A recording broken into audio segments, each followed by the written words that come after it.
بسم الله الرحمن الرحيم. السلام عليكم ورحمة الله وبركاته. الحمد لله رب العالمين، الحمد لله حمدا كثيرا طيبا مباركا فيه. اللهم لك الحمد حتى ترضى، ولك الحمد إذا رضيت، ولك الحمد بعد الرضا. يا ربنا لك الحمد كما ينبغي لجلال وجهك وعظيم سلطانك. اللهم صل وسلم على عبدك ورسولك نبينا وسيدنا وحبيبنا وشفيعنا محمد صلى الله وسلم وبارك عليه وعلى آله وصحبه أجمعين. أما بعد. Bapak Ibu, saudara-saudariku, jamaah salat Isya Masjid Agung Al-Muhsinin, semoga ya Rab kita semua yang hadir salat Isya berjamaah dan kajian ini setelah salat Isya, semoga amal ibadah kita diterima oleh Allah Subhanahu wa taala. Semoga ya Rab kita selalu dimuliakan oleh Allah Subhanahu wa taala. Amin ya rabbal alamin. Bapak Ibu hadirin hadirat, pertama dan yang paling utama, bersyukurlah kepada Allah Subhanahu wa taala.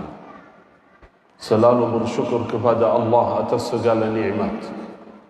Wabil khusus nikmatul Islam, nikmatul iman, nikmat hidayah dan taufik, sehingga kita sama-sama bisa menggerakkan kaki menuju dan datang ke masjid melaksanakan salat Isya berjamaah. Ini bukan hal biasa, apalagi setelah salat Isya berkenan duduk di majlis ilmu, majlis yang dicintai oleh Allah Subhanahu wa taala. Itu bukan hal biasa, itu anugerah Allah Subhanahu wa taala kepada kita semua. Kita terpilih oleh Allah Subhanahu wa taala di malam ini menjadi hamba-hamba yang hadir di majlis ilmu di Masjid Agung Al-Muhsinin ini. Karena kehadiran kita di majlis ilmu, hanya hadir di majlis ilmu saja, kita mendapatkan keutamaan yang sangat luar biasa.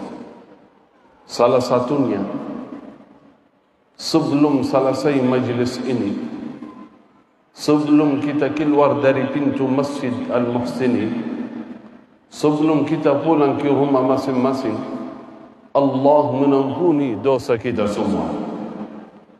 Semua yang hadir di majlis ini diampuni oleh Allah Subhanahu wa taala. Kalau hanya itu saja yang kita dapat di majlis ilmu, cukup luar biasa. Apalagi ilmu yang insya-Allah kita dapat, apalagi hidayah, rahmat yang Allah turunkan kepada kita di majlis ini. Berarti perlu kita bersyukur kepada Allah Subhanahu wa taala. Semoga ya Rabb kita selalu istiqamah menjalankan ibadah sampai akhir hayat. Amin ya rabbal alamin. Di malam yang mulia ini, saya ingin mewasiatkan kepada seluruh jamaah wasiat dari ayah saya. Sejak kecil beliau mewasiatkan dua amalan, jangan sampai tinggalkan. Dua amalan jangan sampai tinggalkan. Kesibukanmu apapun, beliau wasiatkan kepada saya dan kakak adik saya semua. Kesibukan kalian apapun, jangan sampai tinggalkan amalan ini. Keburukan kalian apapun, jangan tinggalkan amalan ini. Karena melalui amalan ini mendapatkan ampunan Allah Subhanahu wa taala. Selama kita menjaga amalan ini, Allah mengampuni segala dosa kita. Dan melalui amalan ini, insya-Allah mendapatkan jaminan masuk surga. Berarti selamat dunia akhirat.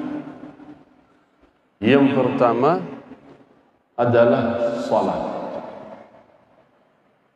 Yang pertama adalah salat. Gimana? Berarti nggak boleh bergerak kanan kiri sama sekali. Oke, gini. Selama ceramah begini ya. Hah? Kalau mata boleh nggak? Mengat bagi kanan. Oh, kiri nggak boleh. Terus, gini bisa.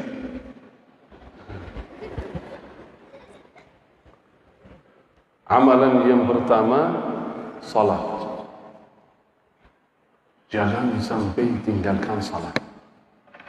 Karena ayah tahu, sejak kecil, ya pasti kita suka main, suka ke sini, ke sana, ya. Ya kadang-kadang bersama teman-teman bisa lupa ya, dan lainnya. Jangan tinggalkan salat. Karena selama menjaga salat, insya Allah aman, selamat dunia akhirat. Karena itu alhamdulillah atas izin Allah dan anugerah Allah, sejak kecil saya menjalankan wasiat ayah. Saya dan kakak adik saya semua, saya tidak pernah meninggalkan salat. Walaupun sejak kecil, walaupun di luar main bersama teman-teman di luar, enggak mungkin, walaupun tidak ada yang memantau kita, tidak ada guru, tidak ada orang tua, alhamdulillah tidak pernah meninggalkan salat. Walaupun lagi bermain di luar, tetap menjalankan selamat dunia akhirat. Karena salat itu adalah tiang agama. Nabi SAW bersabda, as-salatu amududdin. Salat adalah tiang agama. Selama menjaga salat, itu menjaga agama. Lihatlah setiap bangunan pasti ada tiang, betul enggak? Masjid ini ada tiang enggak? Ada kan? Kalau enggak ada tiang, roboh, enggak bisa dibangunkan. Kamera ini saja, handphone itu ada tiang, betul enggak? Kalau enggak ada tiang, enggak bisa berdiri. Begitulah agama Islam. Tiang agama adalah salat. Dan melalui salat, walaupun dalam kehidupan kita biasa belok kanan, belok kiri, bukan masa dulu, sekarang masih kita banyak melakukan kesalahan, kekurangan. Melalui salat fardu, setiap kali datang ke masjid melaksanakan salat fardu, diampuni oleh Allah. Ada hadis dari Rasulullah sallallahu alaihi wasallam. Hadis ini sangat luar biasa. Hadis sahih, Nabi sallallahu alaihi wasallam bersabda, qala: "Lau anna nahran bi babi ahadikum." Jika di antara kalian di depan rumah ada sungai. Afwan, bagi kiri enggak boleh kan? Kalau di antara kalian di depan rumah ada sungai, Nabi SAW bertanya kepada sahabat, kalau di antara kalian ada sungai di depan rumah, yaghtasilu minhu kulla yawmin 5 marrat, setiap hari keluar dari rumah mandi di sungai itu setiap hari 5 kali, hal yabqa min daranihi syai'? Nabi SAW bertanya kepada sahabat, orang itu yang setiap hari mandi 5 kali, apakah ada kotoran dalam tubuhnya? Ada kotoran dalam jasadnya? Sahabat menjawab, la ya Rasulullah, tidak. Pasti orang itu bersih, pasti orang itu suci, karena mandi setiap hari 5 kali. Bayangkan kalau 1 hari mandi atau 2 kali merasa segar bersih, apalagi 5 kali. Sahabat menjawab, qalu la ya Rasulullah, la yabqa min daranihi syai', pasti orang itu bersih. Kata Rasulullah sallallahu alaihi wasallam, qal fadzalika mithlu shalawatil khams, itu seperti salat 5 waktu, yamhu Allahu bihinna al-khataya, Allah mengampuni dosa-dosa. Seluruh dosa kita diampuni oleh Allah. Di hadis yang lain Nabi sallallahu alaihi wasallam bersabda, qal, bayangkan, qal innakum tahtariqun wa tahtariqun, kalian terbakar dan terbakar. Maksudnya apa terbakar? Artinya kalian melakukan dosa dan maksiat. kalau melakukan dosa dan maksiat, tidak sempat bertaubat kepada Allah, akibatnya masuk ke api neraka. Kalau masuk di api neraka, di situ terbakar. Karena itu Rasulullah bersabda dalam hadis, qal innakum tahtariqun wa tahtariqun, kalian terbakar karena dosa itu bagian dari azab Allah. Dosa itu bagian dari api neraka. Kata Rasulullah, kalian tahtariqun, terbakar dan terbakar. Fa idza shallaitum adh-dhuhr, ketika kalian datang salat zuhur, qal ghasalatha, salat itu mengampuni dosa. Semua dosa yang baru kalian melakukan diampuni oleh Allah. Terus setelah salat, biasa kita balik lagi ke dunia, ke tempat kerja, ke rumah, ke mana. Bisa jadi kita bersalah, melakukan kesalahan melalui mata, telinga, lidah dan lainnya. Kata Rasulullah, innakum tahtariqun wa tahtariqun, kalian terbakar lagi, terbakar lagi. Fa idza shallaitumul 'asr, ketika kalian datang salat asar, qal ghasalatha, salat itu mengampuni dosa. Setelah salat kita balik lagi, qala Rasulullah, fatahtariqun wa tahtariqun, kalian terbakar dan terbakar. Artinya berdosa, masih terus berdosa. Qal fa idza shallaitumul maghrib, ketika kalian datang salat maghrib, qal ghasalatha, diampuni segala dosa kalian. Qal fatahtariqun wa tahtariqun, kalian terbakar lagi, terbakar lagi. Artinya berdosa lagi. Qal fa idza shallaitumul isya, alhamdulillah kita sama-sama salat isya kan. Qal fa idza shallaitumul isya ghasalatha, salat itu mencuci, mengampuni dosa-dosa kita. Qal thumma tanamun, setelah itu kalian tidur. Qal fala yuktab alaikum syai'a, kalian setelah itu tidur dan tidak tertulis dosa apapun di buku kalian. Nikmat. Berarti setelah itu salat isya, silakan tidur, diampuni segala dosanya. Berarti dari pagi sampai malam dosa-dosa kita diampuni oleh Allah Subhanahu wa ta'ala melalui salat fardu. Karena itu saudara, khususnya salat fardu jangan sampai tinggalkan. Kenapa saya sampaikan kepada jamaah? Mungkin ada yang berfikir, kok Syekh, alhamdulillah jamaah yang hadir di masjid ini datang dari jauh-jauh hadir majlis ilmu, gak mungkin di antara kita ada yang tinggalkan salat. Ya, dulu saya berfikir seperti itu. Tapi sampai ketemu beberapa orang, ternyata di antara jamaah yang hadir rutin majlis ilmu bisa lalai dengan salat fardu. Pernah ada seorang datang, orang yang sering hadir majlis ilmu, saya kenal baik, di Jakarta. Setelah majlis ilmu beliau datang minta doa. Syekh, mohon doanya, saya jaga salat. Saya kaget.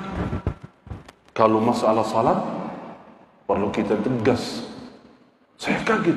Kok doanya jaga salat? Kamu salat enggak? Kata beliau, jangan, Syekh, tenang. Saya salat. Tapi salat bolong-bolong. Tahu bolong-bolong? Tahu? Saya kurang tahu.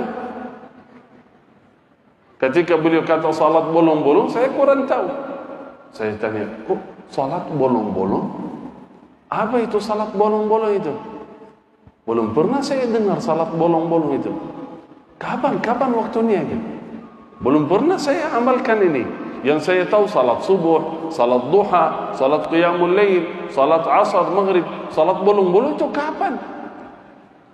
Kata beliau, begitu, beliau ketawa. Kata beliau, bukan Syekh. Salat bolong-bolong itu artinya kadang-kadang salat, kadang-kadang enggak. Begitu jawabannya. Kadang-kadang salat, kadang-kadang enggak. Begitu jawabannya sama. Enggak, begitu. Sedang senyum dia. Saya bilang, kok masa bisa senyum? Masa bisa senyum? Ini musibah, saya bilang. Ini musibah besar bagi anda. Kalau tahu bahawa kadang-kadang salat, kadang-kadang enggak. Wallahi musibah lebih besar dari musibatul maut. Meninggalkan satu fardu itu musibah lebih besar dari musibatul maut. Kalau di antara kita salah satu keluarganya meninggal,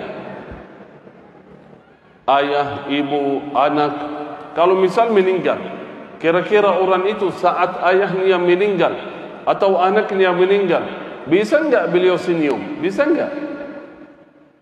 Datang kepada Syekh, ayah saya meninggal, bisa enggak? Enggak mungkin, betul enggak? Pasti dia menitis air mata, pasti dia nangis.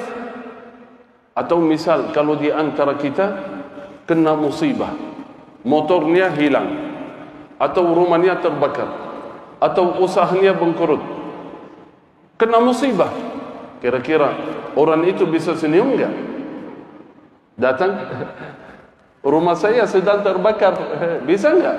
Enggak mungkin, karena musibah, betul enggak? Itu musibah lebih ringan. Musibah itu lebih ringan daripada meninggalkan satu fardu. Nabi sallallahu alaihi wasallam bersabda dalam hadis sahih, bayangkan, qal man taraka salat al-asr, satu fardu saja, barang siapa yang meninggalkan satu fardu salat asar, faka'annama watara ahlahu wa malah. Bismillah. Kalau ini boleh bergerak ya, alhamdulillah. Ya, sudah sakit ini tadi. Ini jelas ya, alhamdulillah. Ini musibah. Bayangkan seorang yang salah satu keluarganya meninggal atau hartanya hancur, itu lebih ringan daripada satu fardu liwat tanpa melaksanakannya. Itu bukan dari saya, itu sabda Rasulullah sallallahu alaihi wasallam. Qal, dalam hadis sahih, barang siapa yang meninggalkan satu fardu salat asar, ini contoh, satu fardu, faka'annama watara ahlahu wa malah, seakan-akan dia hilangkan keluarga dan hartanya semua. Seluruh keluarganya meninggal, seluruh hartanya hancur, hilang. Kira-kira orang yang seluruh keluarganya, bayangkan sekaligus seluruh keluarga dan hartanya hilang, hancur, kira-kira ada musibah lebih besar dari itu? Ada. Satu fardu keluar waktunya belum melaksanakannya. Itu sabda Rasulullah sallallahu alaihi wasallam. Karena itu usahakan jangan tinggalkan salat fardu, karena amalan yang pertama ditanya oleh Allah di hari kiamat mengenai salat. Sebelum dihisab mengenai amalan-amalan yang lain, bertanya bagaimana salatmu. Qal fa in saluhat, kalau salatnya baik, faqad aflaha wa najah, dia selamat dan beruntung. Wa in fasudat, kalau salatnya bolong-bolong, faqad khaba wa khasir, dia rugi. Na'udzubillahi min dzalik. Karena itu hadirin, itu wasiat yang paling penting. Karena bayangkan, walaupun ya di antara kita banyak kesalahan, masih terus berdosa, bermaksiat, jangan sampai meninggalkan salat. Karena yakin suatu saat diberikan hidayah oleh Allah, dan melalui salat diampuni oleh Allah. Di zaman Rasulullah sallallahu alaihi wasallam, sebelum salat asar, sudah azan, lagi menunggu iqamah, tiba-tiba ada seorang masuk masjid. Ketika beliau masuk masjid, teriak suaranya keras, ya Rasulullah, ya Rasulullah, wa dzunubah, banyak dosa, banyak kesalahan saya, saya berdosa, saya celaka ya Rasulullah. Begitu keras suaranya. Sahabat kaget, kok ada apa ini? Kenapa fulan itu begitu? Ya biasa kalau kita berdosa, diam aja. Tapi bayangkan orang itu nggak bisa diam sampai masuk masjid suaranya keras. Ya Rasulullah, wa dzunubah, wa dzunubah, wa dzunubah, wa dzunubah, banyak dosa. Barusan saya berdosa ya Rasulullah. Datang sampai ke Rasulullah SAW di saf pertama. Tapi Rasulullah tidak peduli dengan orang itu. Datang sebelah kanan, Rasulullah ke kiri, enggak peduli. Langsung suruh Bilal, ayo ikamat. Karena sudah masuk salat, ikamatus salat. Langsung Rasulullah masuk salat asar. Setelah salat asar, beliau datang lagi. Ya Rasulullah, dalam riwayat kata beliau, ya Rasulullah, hukumkan saya. Hukumkan saya ya Rasulullah. Kata ulama, artinya apa hukumkan saya? Artinya dosa besar. Minta dihukum. Karena dosa besar wajib dihukum. Dalam riwayat Rasulullah berdiri keluar dari masjid. Beliau kejar Rasulullah. Sampai sahabat Abi Umamah meriwayatkan hadis ini. Beliau kejar, ingin lihat kira-kira respon Rasulullah apa untuk orang itu. Sampai kata beliau, ya Rasulullah, hukumkan saya. Barusan saya berdosa. Kata Rasulullah, tenang, tenang, tenang. Sudahkah salat asar tadi bersama kami? Sudahkah salat asar? Kata beliau, ya Rasulullah, saya berdosa. Hukumkan saya. Saya tanya, sudah salat asar belum tadi? Kata beliau, naam ya Rasulullah, sudah. Telah diampuni oleh Allah. Selesai. Telah diampuni oleh Allah. Sudah, selesai. Bayangkan. Bayangkan. Rasulullah tidak bertanya, kok dosanya apa ini? Mungkin kita sama-sama sekarang penasaran ya. Kira dosanya apa? Sahabat juga. Dosanya apa? Rasulullah tidak bertanya. Dosanya apa? Kok kenapa? Kok masa mukmin melakukan dosa? Tidak. Karena Rasulullah lihat orang itu sudah sedih dia. Sudah sedih, sudah menyesal atas dosanya. Udah kasih solusi. Sudah salat, tenang, telah diampuni oleh Allah. Berarti melalui salat fardu, dosa besar maupun kecil diampuni oleh Allah Subhanahu wa taala. Syaratnya bertaubat kepada Allah. Karena itu hadirin, kalau menjaga salat 5 waktu, aman, selamat. Dan melalui salat itu bukan hanya dosa kita diampuni oleh Allah, melainkan hajat kita, urusan kita dimudahkan oleh Allah Subhanahu wa taala. Wallahi, melalui salat itu hajat kita dimudahkan oleh Allah, dikabulkan oleh Allah. Salat itu solusi terbaik bagi kita. Karena itu seluruh anbiya diperintahkan oleh Allah salat. Walaupun mereka tidak ada salat seperti kita, tapi masing-masing salat. Ada salat. Saya kasih contoh. Zakaria alaihi salam. Sudah hampir 100 tahun. Bayangkan, salat itu melalui salat Allah kabulkan hajat kita. Yang punya masalah, punya hajat, jangan lari kemana-mana, lari kepada Allah Subhanahu wa ta'ala.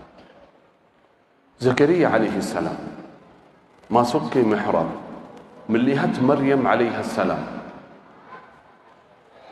sedang beribadah, melihat ada rizki, buah di depan Maryam alaihi salam. Beliau bertanya, qal anna laki hadha, dalam Al-Quran, anna laki hadha, yang biasa antar makanan itu Zakaria alaihi salam. Tapi beliau tidak menantar makanan itu. Beliau bertanya kepada Maryam, tidak ada orang lain. Anna laki hadha, dari mana mendapatkan makanan itu? Jawaban dari Maryam alaihi salam, qalat huwa min indillah, dari Allah, murni langsung dari Allah. Allah langsung hantar dari langit tanpa sebab, tanpa perantara. Zakaria lihat, yang biasa antar makan Zakaria. Ketika bertanya, qalat huwa min indillah innallaha yarzuqu man yasha bighairi hisab. Ayat berikutnya, hunalika da'a Zakaria rabbah. Langsung, berarti tanpa sebab Allah bisa memberikan rezeki tanpa perantara. Langsung Zakaria ke mihrab salat. Minta apa? Punya hajat. Hajat ni apa? Sudah hampir 100 tahun belum punya anak. Belum punya anak. Sudah hampir 100 tahun. Kalau umurnya 100 tahun, tak mungkin mendapatkan anak. Betul enggak? Tak mungkin. Tapi karena Zakaria melihat tidak ada mustahil di sisi Allah.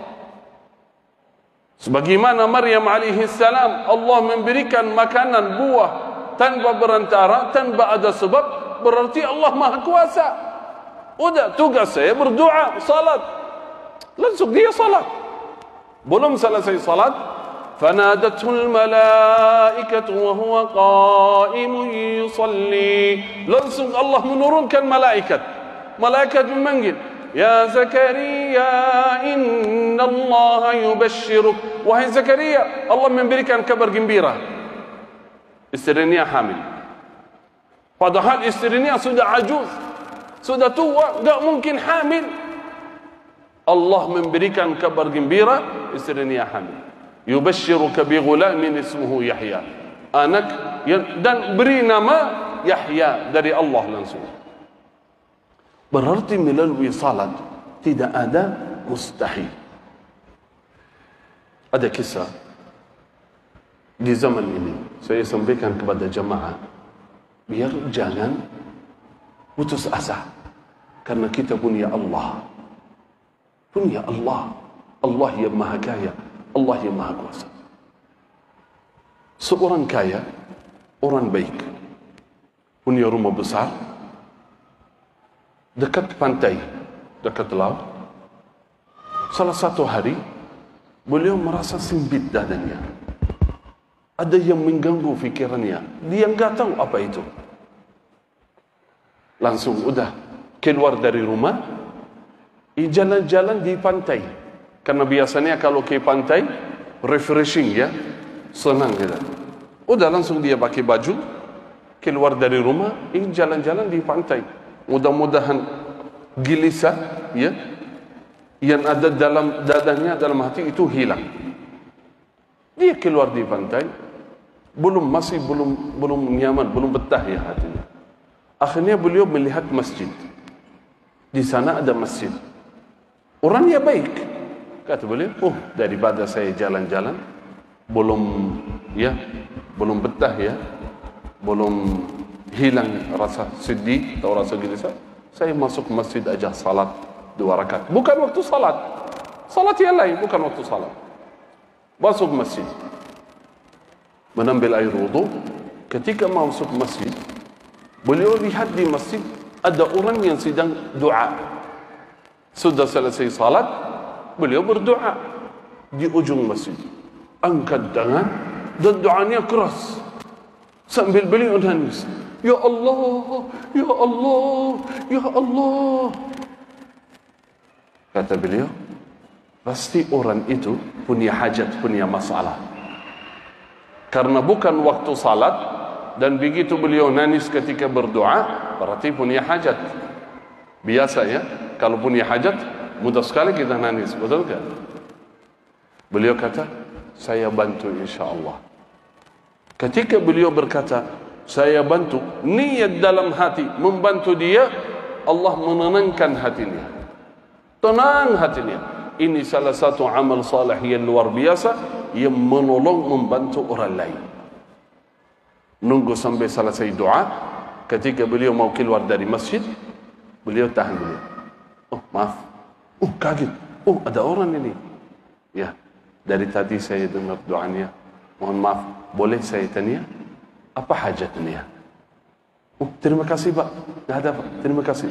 Jangan. pasti punya masalah. Apa hajatnya? Insya Allah saya bantu. Jujur saja Pak, saya punya hajatnya besar. Saya punya hutang, sudah lama saya belum bisa lunasi. Sudah tiba hari ini waktunya. Piutang, orang yang memberikan hutang, kata beliau, kalau belum bisa lunasi hari ini, saya mau laporin. Kalau mau laporin, saya tidak bisa bayar. Pasti ditahan di penjara. Saya enggak bisa. Itu saja. Mohon maaf Pak. Oh, tunggu dulu. Berapa hutangnya? Besar. Berapa? Ya, berapa angkanya? Besar Pak. 2.500 rial. 2.500 rial kecil bagi orang kaya, tapi besar bagi orang miskin. Ternyata beliau bawa di dompet itu, bawa. Dia suka bawa uangnya besar. 2.500 hampir 10 juta. Dia suka bawa uangnya suka dia infak, suka sedekah, bawa uangnya besar. Orang kaya. Langsung dia keluarin dompetnya. Ini tenang. Ini 1.000, 2.000, 2.500. Alhamdulillah. Langsung dia bersujud. Ya Allah, alhamdulillah. Terima kasih Pak. Tunggu dulu. Ini kan untuk hutang. Berarti kalau hutang belum bisa bayar, berarti untuk kebutuhan belum punya. Ini saya kasih lagi. Ini 1.000 lagi, 2.000. Udah, ambil semua aja. Bismillah. Semua yang ditunggu dia keluarkan. Allahu Akbar. Alhamdulillah. Tunggu. Belum selesai. Apa lagi kira-kira? Belum selesai. Ini. Kartu nama, ini nama saya, ini nomor. Kapanpun punya hajat, punya masalah, nelfon aja. Senang kan? Luar biasa kan? Kalau ketemu orang seperti itu, alhamdulillah, berarti aman. Tapi beliau enggak senang. Ketika beliau kasih kartu nama, langsung berubah wajahnya. Mohon maaf Pak, saya enggak bisa terima. Kok kenapa? Baru antum senang. Ya, kalau uang terima kasih. Enggak apa-apa. Jangan khawatir. Rumah saya di sini. Coba tanya, semuanya kenal saya. Enggak apa. Mohon maaf, saya enggak bisa terima. Kok kenapa? Coba lihat. Mohon maaf Pak, saya enggak bisa terima kartu nama. Kenapa? Masalahnya apa? Pak, saya punya hajat. Saya punya masalah. Saya lari kepada Allah. Saya salat, saya doa. Ini bukan pertama kali. Setiap kali Allah Subhanahu wa ta'ala kabulkan hajat saya. Alhamdulillah. Tapi besok, kalau saya punya hajat, kalau saya punya masalah, langsung saya ingat Bapak kartu namanya. Saya malu dengan Allah. Biasanya saya lari kepada Allah. Besok saya lari kepada Bapak. Saya malu dengan Allah. Tolong, jangan merusak iman saya. Kalau saya datang besok ke rumah Bapak, atau nelfon, Bapaknya enggak angkat. Atau datang ke rumah, Bapaknya enggak ada. Di luar kota, Bapaknya meninggal. Terus siapa yang memenuhi hajat saya?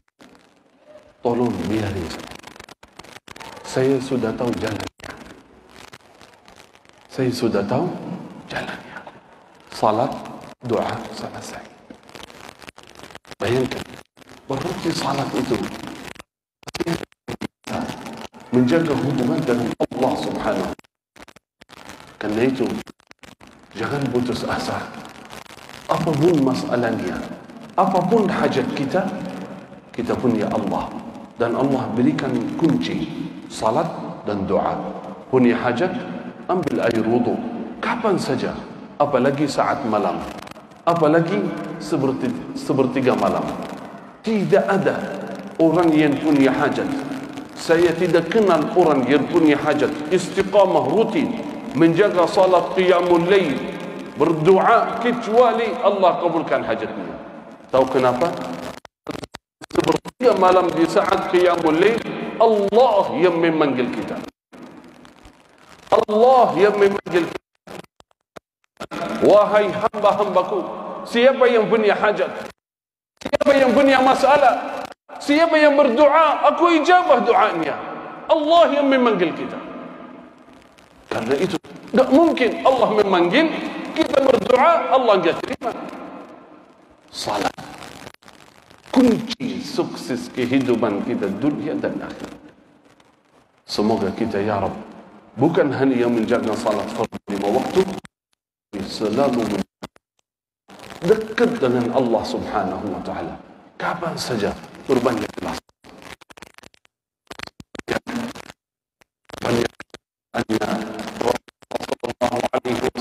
bagaimana beliau menjaga salat sunnah, nafilah dan lainnya. Semoga Allah berikan kelezatan, kenikmatan salat. Karena kalau kita merasa kenikmatan salat, tidak mungkin tinggalkan lagi. Karena salat minta Allah yang menaikkan, melainkan di dalamnya ada nikmat, ada lezat.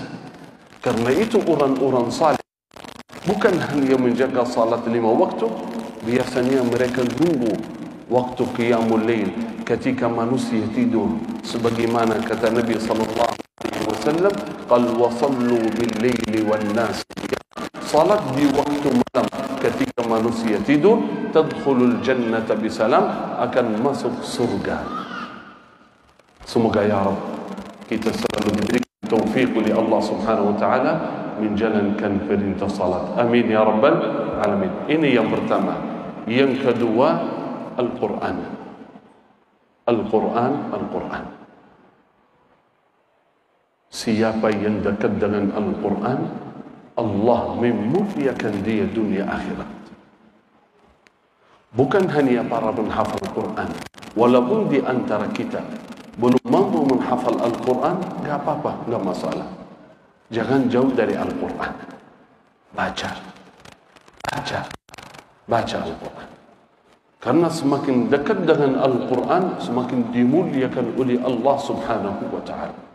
Bayangkan, setiap huruf, kalau kita bicara segi hasanat, kebaikan, setiap huruf yang kita baca dari Al-Quran mendapatkan 10 kebaikan, 10 hasanat.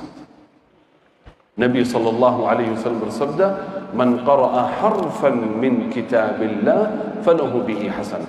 Barang siapa yang membaca satu huruf dari Al-Quran, satu huruf mendapatkan satu hasanah, satu kebaikan.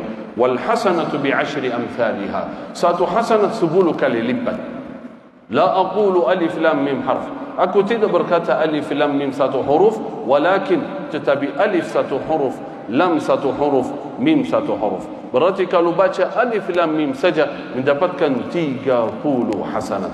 Kalau baca satu halaman berapa hasanat? Kalau baca satu juz berapa hasanat yang kita dapat? Kalau khatam Al-Quran dari Al-Baqarah sampai An-Nas berapa ribuan, ratusan ribu hasanat yang kita dapat? Yaumul Qiyamah nanti kita mencari satu hasanah tidak dapat. Saat Yaumul Qiyamah kalau kita mencari satu hasanah, ketemu ayah, ibu, teman, saudara, anak, minta tolong, bantu saya butuh satu hasanat, tidak ada yang peduli, tidak ada yang kasih. Allah berfirman dalam Al-Quran di surat Abasa, apa yang terjadi di Yaumul Qiyamah. بعد أعوذ بالله من الشيطان الرجيم قال فإذا جاءت الصاخة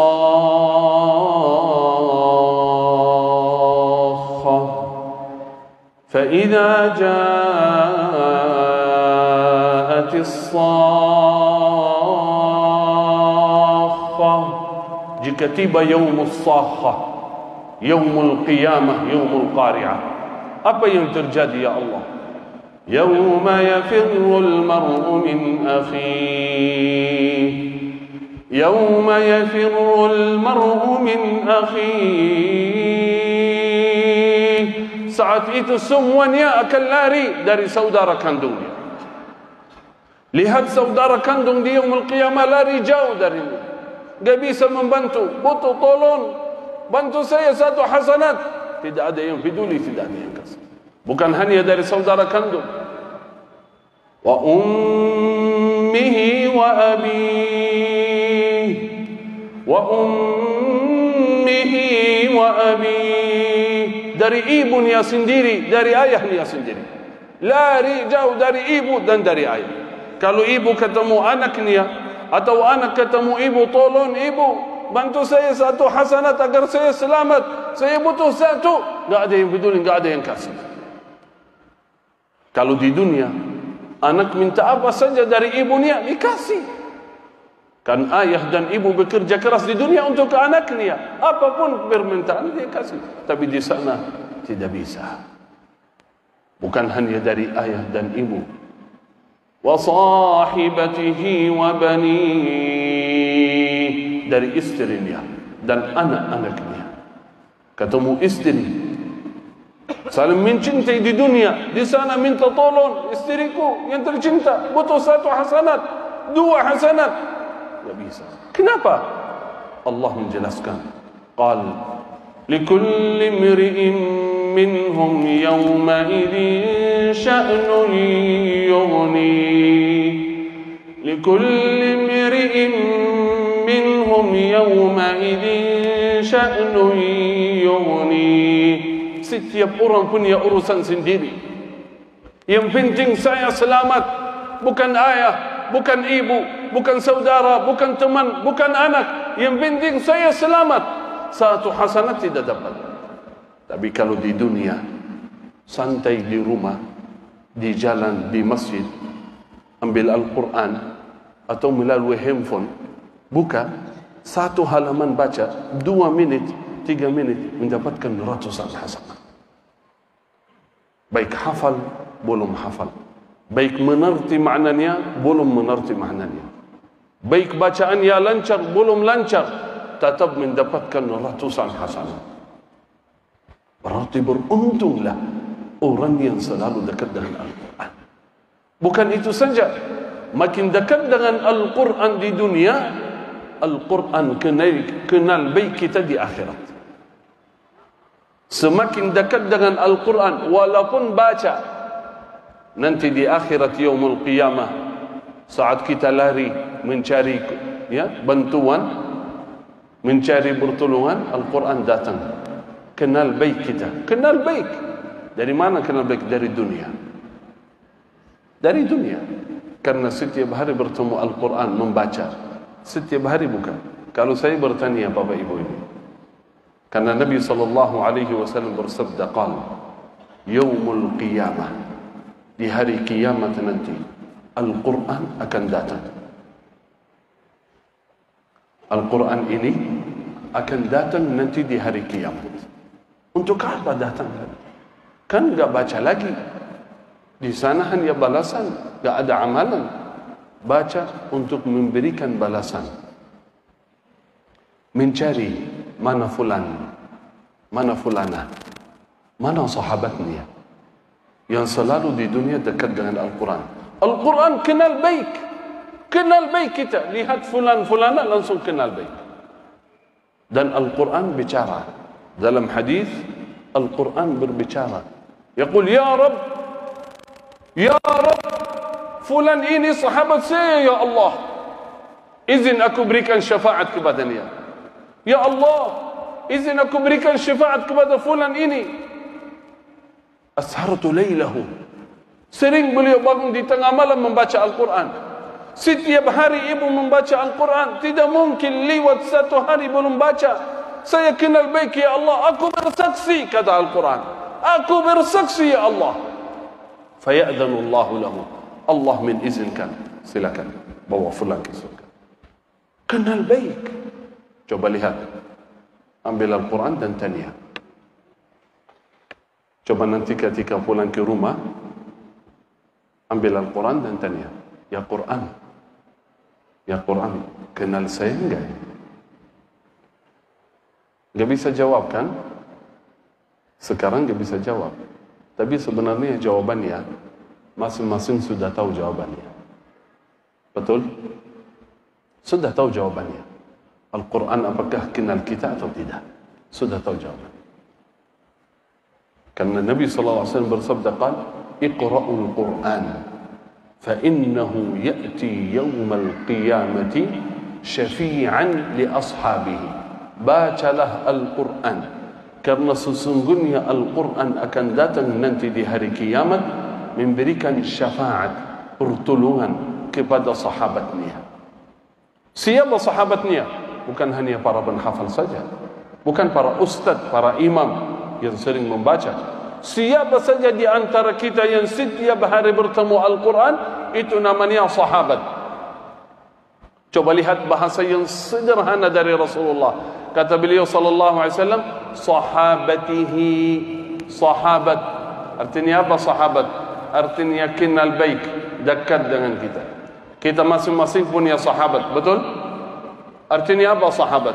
Artinya kenal baik, dekat dengan kita. Ketemu di mana-mana, lihat wajahnya pasti kenal, betul? Itu namanya sahabat. Bukan orang yang baru bertemu, ini orang sahabat saya, bukan.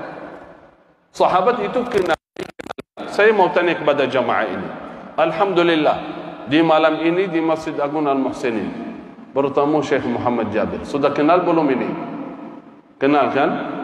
Mungkin di antara jamaah walaupun baru pertama kali ketemu Syekh di Masjid Agung Al-Muhsinin, tapi mungkin sudah pernah lihat Syekh atau sering di media, di TV, di mana-mana. Ketika ketemu Syekh langsung kenal. Kemarin saya masuk supermarket, saya enggak pakai baju, enggak pakai surban. Saya mau beli sesuatu, ada ibu. Oh, ini Syekh Muhammad Jabir ya? Oh, langsung kenal. Dari mana? Karena sering ketemu, walaupun melalui media. Kalau misal ya, misal bapak ibu ketemu Syekh di luar, kenal enggak? Kalau misal ke Jakarta, ketemu Syekh di mall atau di mana, kenal enggak? Kalau misal pergi ke Makkah atau Madinah, umrah, ya, sedang di Makkah atau Madinah di sana, tiba-tiba lihat Syekh Muhammad Jabir, kenal enggak? Ibu-ibu lagi umrah di sana, lihat Syekh.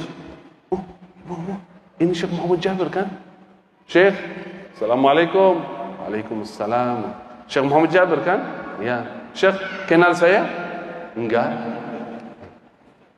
Betul enggak? Kok enggak kenal saya? Saya jamaah Solok.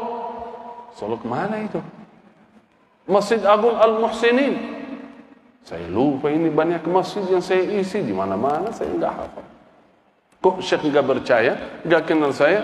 Saya dapat foto sama Syekh ini. Akhirnya keluarkan handphone ya.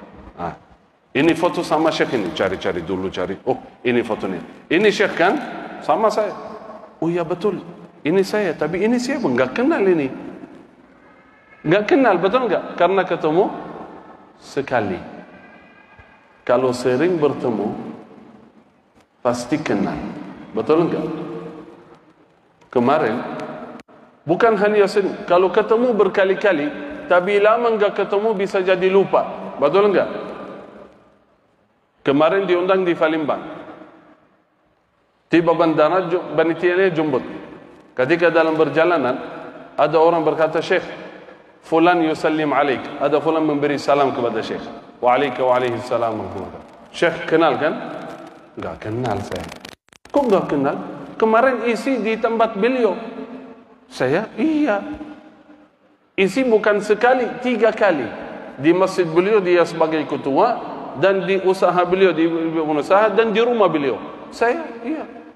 Coba lihat fotonya. Kalau lihat foto mungkin Syekh kenal. Ditunjukkan foto.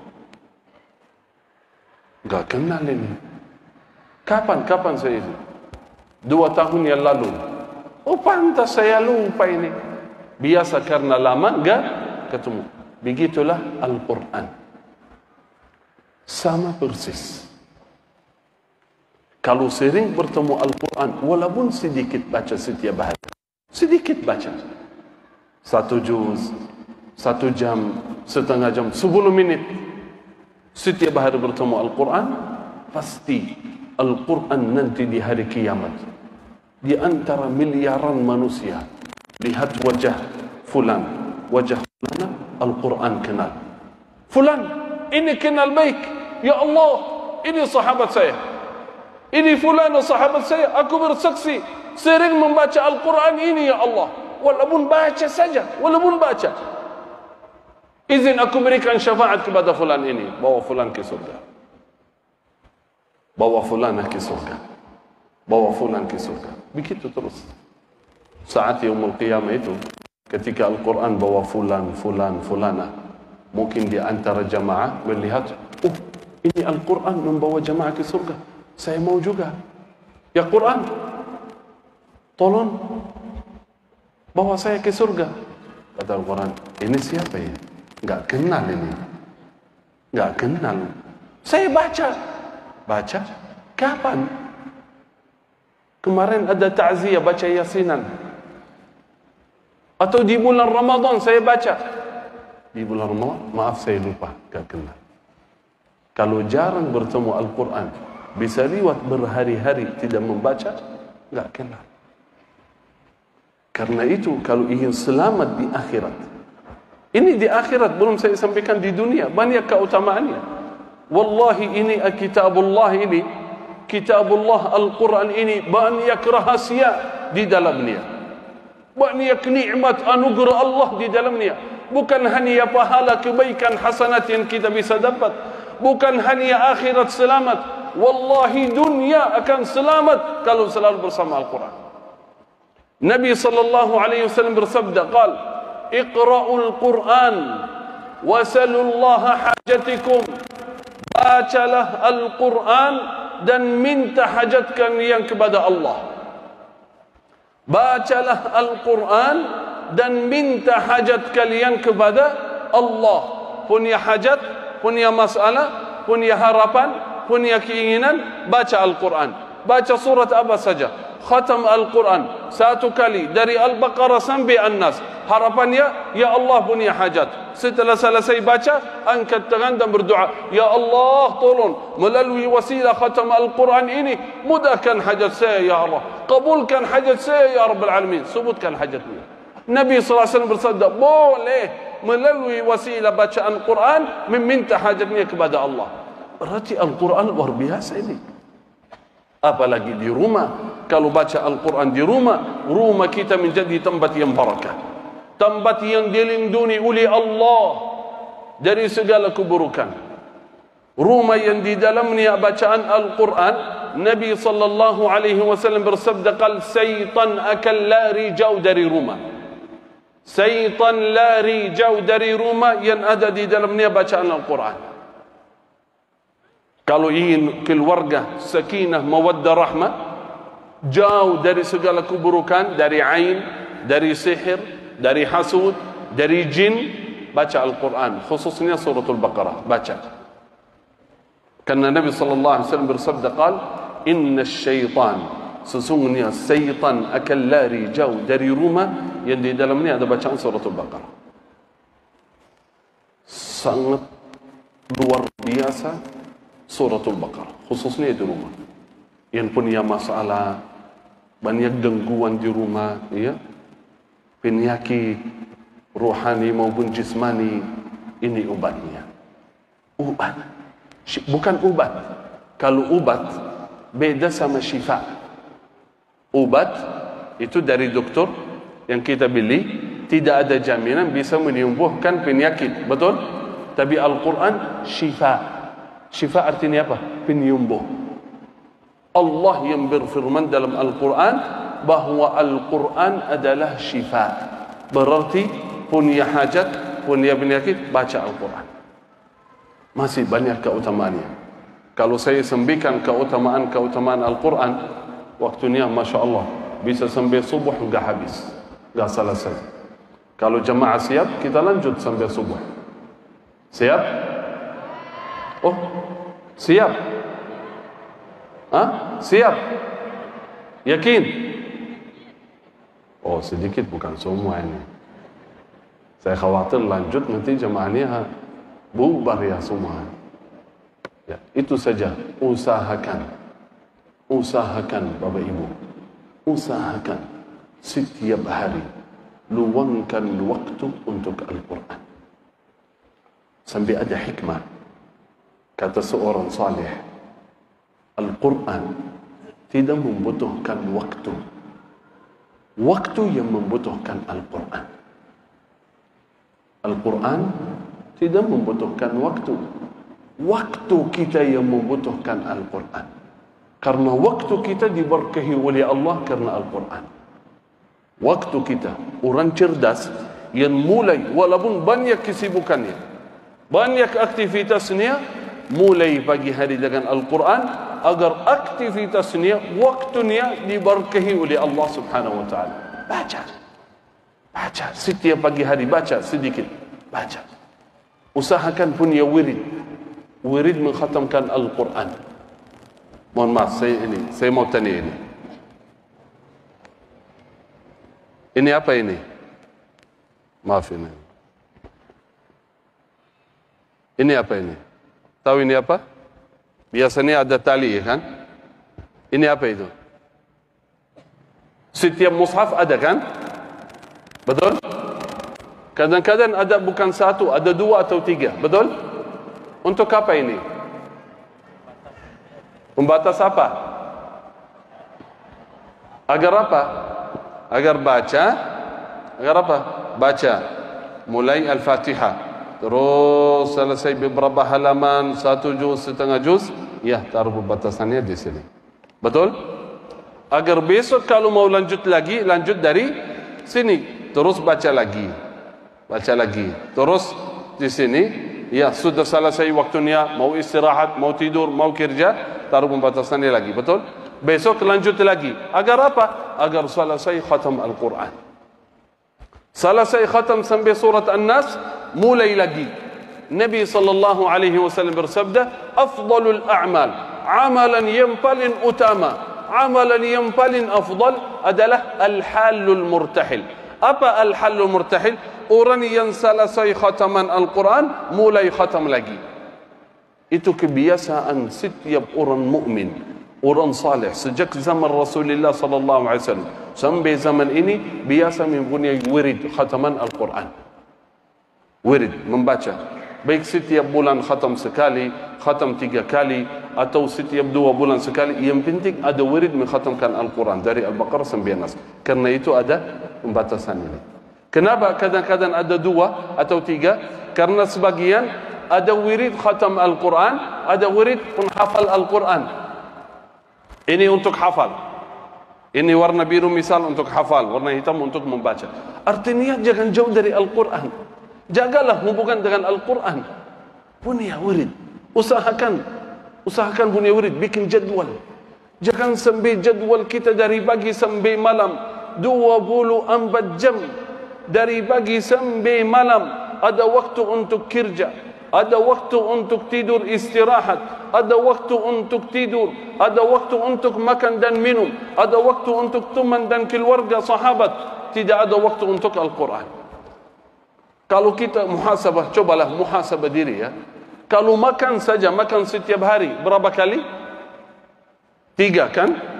Setiap kali coba hitung berapa lama kita duduk makan. Apalagi bersama keluarga atau bersama teman-teman. Bisa sampai 1 jam, betul enggak? Apalagi setelah makan minum kopi. Bisa sampai 1 jam, 2 jam. Kalau kita luangkan waktu setiap hari 1 jam saja, wallahi sangat luar biasa. Itu sangat luar biasa, 1 jam. Coba lihat, apalagi di rumah.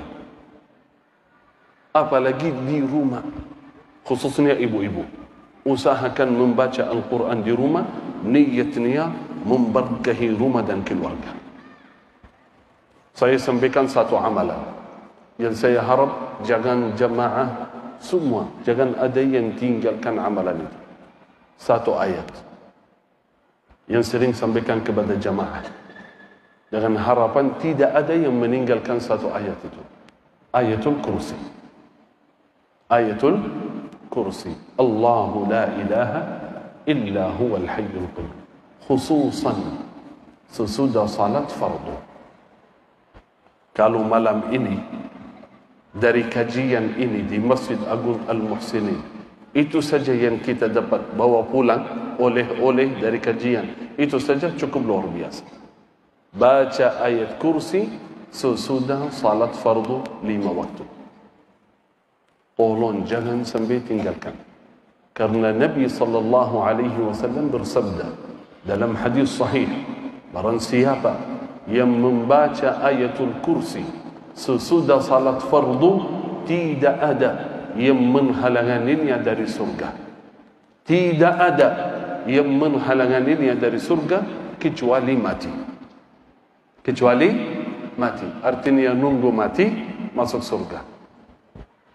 Kalau baca ayat kursi rutin setelah salat fardu 5 waktu, nunggu kematian biar masuk ke dalam surga. Surga lagi nunggu kita. Bayangkan, ini salah satu keutamaan Al-Quran. Satu ayat baca rutin sesudah salat fardu menjaminkan kita menjadi ahli surga. Apalagi yang membaca ayat-ayat Al-Quran setiap hari. Amalan ini sangat luar biasa.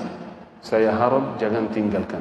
Sayang sekali di antara jamaah banyak yang biasa lupa membaca ayat kursi setelah selesai salat fardu. Betul? Kok betul? Betul kan? Tadi habis salat Isya. Mohon maaf, boleh saya tanya enggak? Tadi habis salat Isya, kira-kira baca ayatul kursi tidak? Baca? Alhamdulillah. Ibu-ibu baca? Alhamdulillah, Masya Allah. Kalau bapak-bapak baca enggak? Alhamdulillah. Coba tes. Saya suka tes, setiap masjid saya suka tes. Tanya jamaah, kira-kira yang baca siapa? Ya, yang baca boleh angkat tangan. Biar apa? Biar yang tidak baca merasa malu. Tidak tinggalkan lagi. Yakin insya Allah setelah hari ini tidak tinggalkan lagi. Tolong coba yang baca tadi ayat kursi setelah Isya boleh angkat tangan. Yang baca saja.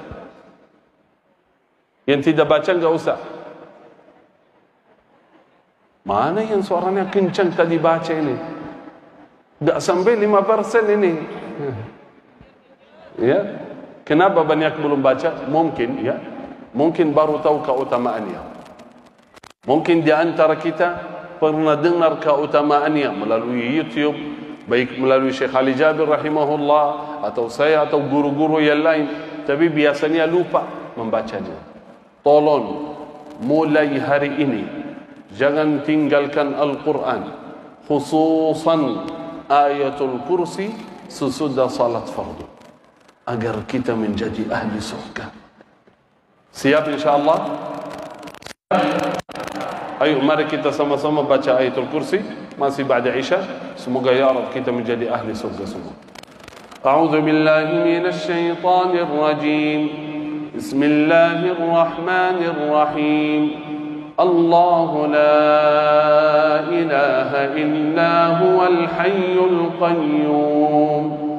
La ta'khudhuhu sinatun wa la nawm. له ما في السماوات وما في الأرض من ذا الذي يشفع عنده إلا بإذنه يعلم ما بين أيديهم وما خلفهم ولا يحيطون بشيء من علمه إلا بما شاء وسع كرسيه السماوات والأرض ولا يؤوده حفظهما وهو العلي العظيم صدق الله العظيم. Ayatul Kursi baca rutin sesudah salat fardu, insyaallah tidak ada yang menghalangi kita dari surga. Amin ya rabbal alamin. Itu saja dari saya. Semoga ya Rabb bermanfaat bagi diri saya sendiri dan semua jemaah. Sebelum tutup, saya sampaikan doa.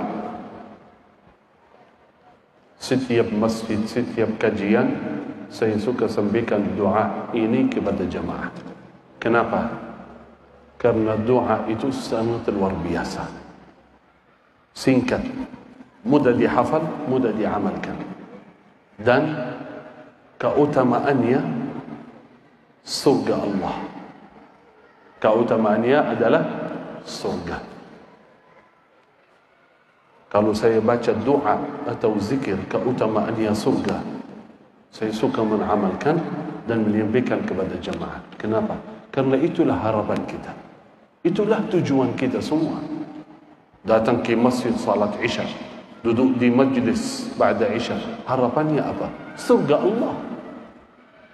Nanti subuh, sebelum tidur, niat bangun sebelum azan subuh, datang ke masjid melaksanakan salat subuh, harapannya apa? Tujuannya apa?